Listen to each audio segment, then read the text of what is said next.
So here we are with another very expensive stone, and a nerve-wracking moment. About to saw this piece, just a light saw, nipping off the bottom there, turning it into an oval.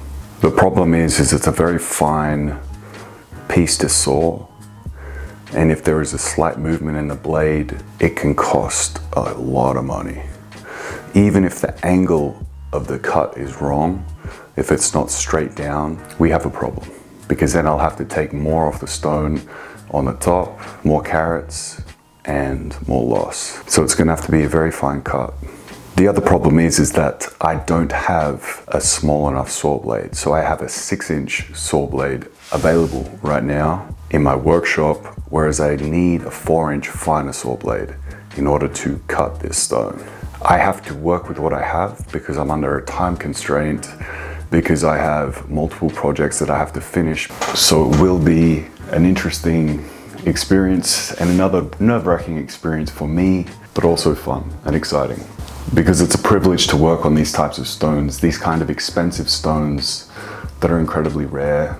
I was told that it was a rub, which is not a piece of pure rough, but it is slightly ground down in order to show the color enough to make it sellable. But when I saw the rub, it was indeed pretty damn close to being finished. Now it's left me with few options and some troubles. The troubles are, if you can see closer, the color bar is very thin. It's been ground down very thin. This means that I have very little room to play with. And often what happens when people that aren't experienced in cutting opal, black opal or other gemstones, they cut with too coarse a grit, and instead they go too far down through the color bar, creating deep scratches that will inhibit the amount of color that shows once you have to polish out those deep scratches from the heavy grits, from the coarse grits. I'm going to have to navigate that and be very careful to not go down on this color bar any further than I have to, and get each scratch out meticulously so that I show the color, because there is a chance, whether you can see it or not, because it's still coarsely ground, and in this lighting, whether you can see it or not, there is actually a lot of red in this stone. Now, that is where the value truly lies in this opal. As you grind down and polish the stone, you can lose it. Even at a point where you wouldn't even think that you would lose it, you can lose it 0.5 millimeter and the red is gone. It's happened before. So I have to be very careful to basically perform delicate brain surgery on this stone. This isn't, going in with a jackhammer, all guns blazing. This is delicate. And so I've been thinking about this for weeks, and I'm preparing myself for this right here, because it's relatively a simple task, but then within that there's a lot of complexities that I have to solve. And the complexities are, I'm used to the gun-ho stuff, I'm used to the cowboy stuff, you know what I mean? Using too much muscle. But in this moment, I have to have a delicate touch, right? I have to forego all of that and then instead show a bit of discretion, delicacy with this piece. And really, I'm focusing on erring on the side of caution. I'm gonna work very slowly. I'm gonna work for a few minutes, I'm gonna stop, I'm gonna recheck, I'm gonna loop the scratch marks, and I'm just gonna slowly work down on them until it's at a satisfactory point where there's a nice polish and I've created a nice oval and hopefully have a nice gemstone.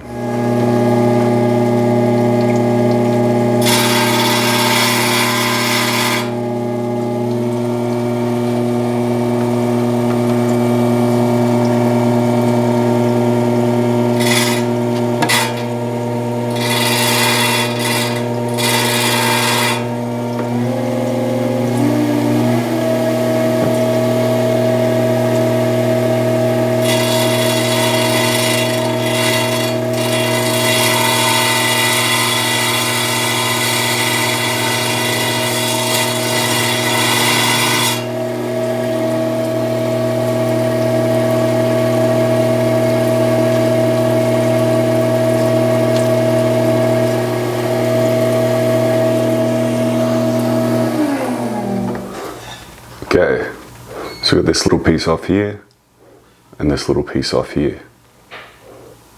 So now you can start to see the color forming. The good thing is that in sawing there, the color actually goes deeper towards the middle, so I have more color to play with. So rather than a thinner color bar, the color bar is actually thickened towards the middle of the stone and more margin for error. Very good news.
Now is just polishing the stone. So as it was 24.5 carats, cut down from 31. So now I'm quite happy with that result. To turn it into an oval so far at 24 carats. In the end, as I have to take some weight off the back, it will be probably around 22.5, because it's slightly heavier in the back. I'm careful not to put too much pressure on it so as to create heat. I'm careful just to gently work the stone, not get overexcited. This polishing process is going to take a little while, and I'm okay with that, because there are still some scratches from the rough rubbing on the surface that will need to be polished out.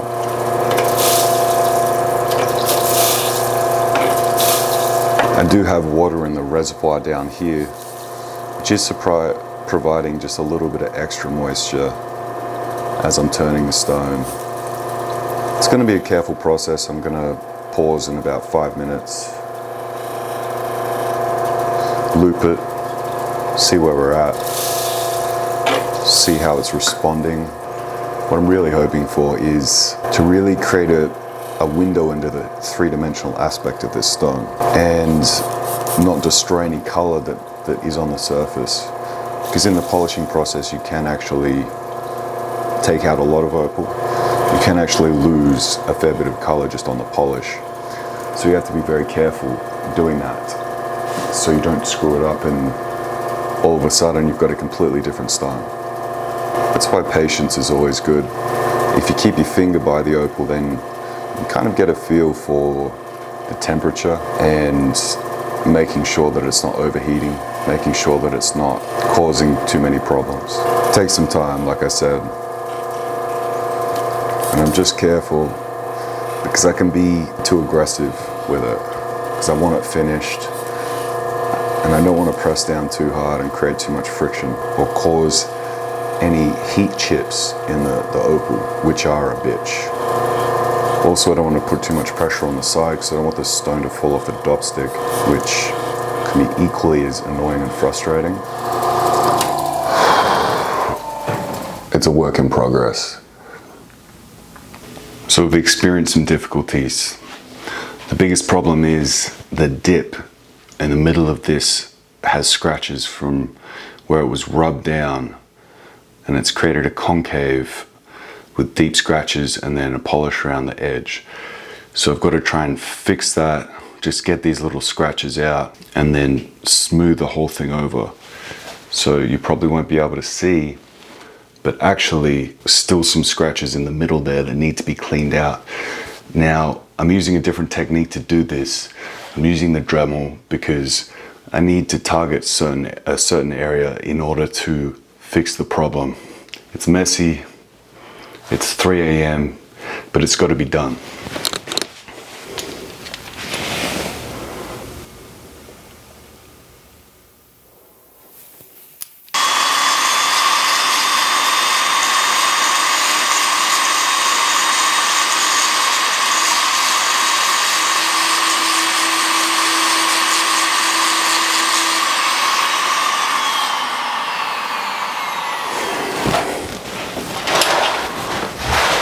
Lucky it's just polishing powder. It is causing a bit of a mess, but it doesn't matter because the success of this stone is much more important. I really don't like using the Dremel, to be honest. I believe you should just be able to use a wheel for 99% of applications, but because of this specific scenario that I find myself in, which is a frustration, when people get excited, they just want to change it around and go too deep without really knowing what they're doing. And you know, it's okay. It's okay. We all get excited. We all make mistakes. We all get the big eyes, especially when we see the big color. However, it is on me to rectify this, and we shall see if I'm able to.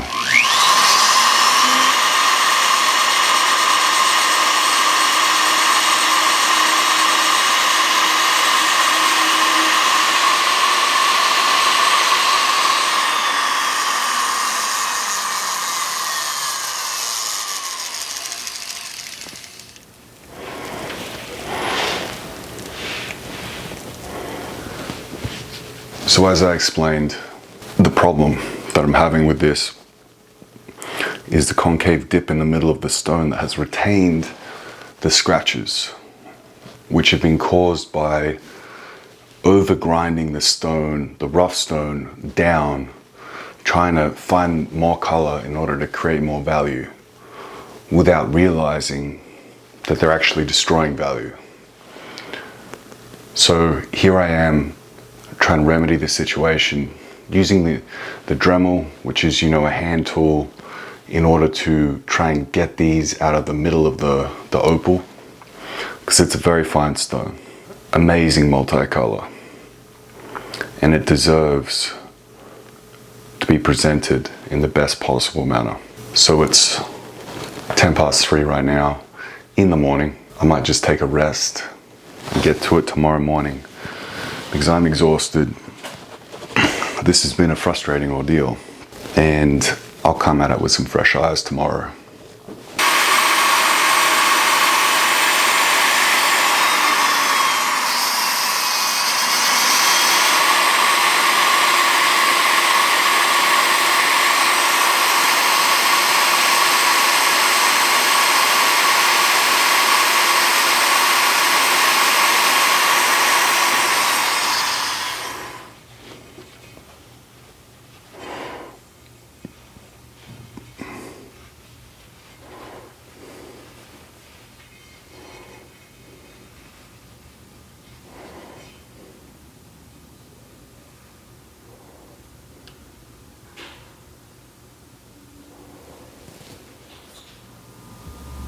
for the finished product. Now, it's not necessarily showing up the greatest on this video, but what you're seeing is a gem that I'm really happy about. The final weight is going to be around 22 to 23 carats. It's a full multicolored gem.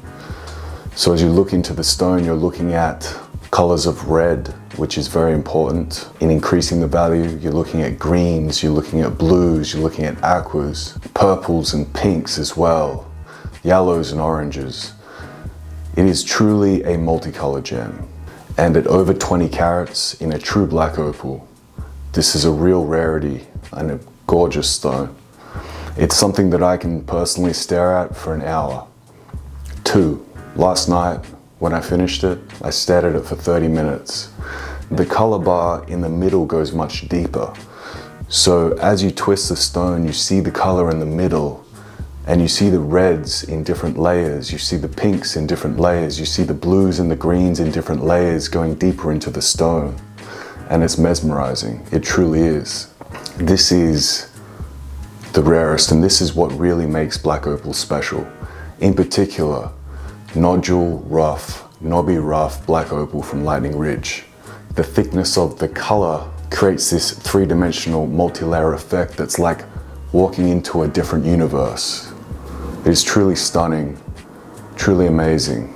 Now, it was an absolute fight finishing this stone. Now, what's really interesting about this stone, as you see, is that there's 2 different types of potch in it. You see the jet black potch, and that's what's creating the blackness in the middle. You also see the lighter potch, the slightly grayish potch. Now this creates some lighter color plates on the sides.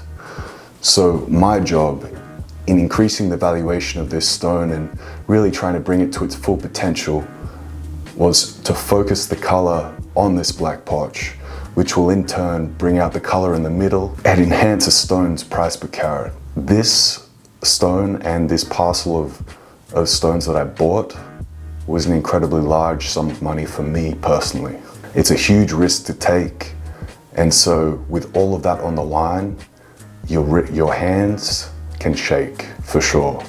It's very important to stay steady, stay confident, and just get to work. It's a beautiful stone, and really something that truly typifies the beauty of black opal and that people need to see, because it is a true black opal in the sense that people don't get the privilege to see this, because these usually just go to private collectors, people that love extremely rare things that go into high jewelry, they get pushed into someone's safe. Why I'm doing this video here is to show you, so people can see the beauty that comes from this area and appreciate it, because it's truly a rare thing, especially the fact when people realize that this is just a natural phenomenon.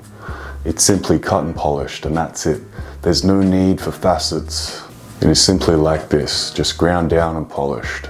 And it is mined by families, a lot of people, part indigenous, and then put into the market by people running very small businesses, just trying to provide for themselves in their own way without aid and assistance from the government, which is very important. So my job then is to take this stone that I've finished and then go sell it, and then use it to then advance the cause of the industry. So for me personally, this is a very important stone. Maybe one day I'll tell the story of how I had to fight for this stone, but today is not the day.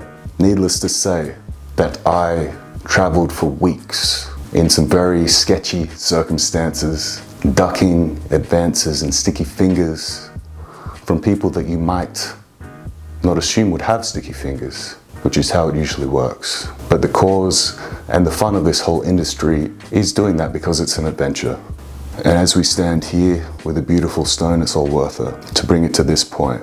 Now, I would personally be happy to keep this for 20 years, but my job, market it, promote it, show what beautiful natural resources that Australia has, and then go back and find more. So thank you for watching. It's been a huge journey, and now I'm on to the next one, soaring the next project.